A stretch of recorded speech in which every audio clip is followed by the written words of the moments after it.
امام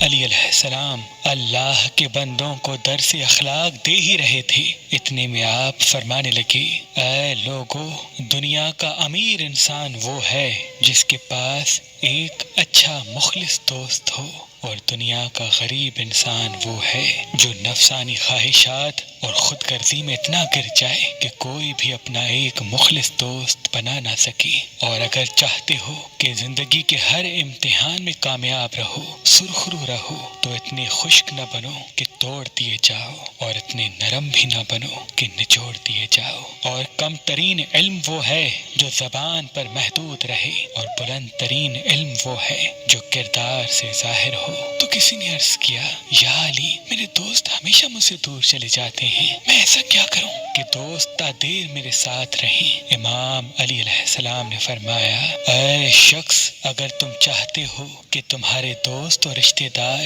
تا دیر تمہارے ساتھ رہیں، تو جب وہ پریشان ہوں تو ان سے مذاق نہ کیا کرو، اور جب وہ خوش ہوں تو اسے تانا مت دیا کرو، کیونکہ اس سے رشتوں میں موجود محبت ختم ہو جاتی ہے، اور وہ دوست جو تمہارے قریب ہوتے ہیں وہ تم سے دور جانا شروع ہو جاتے ہیں،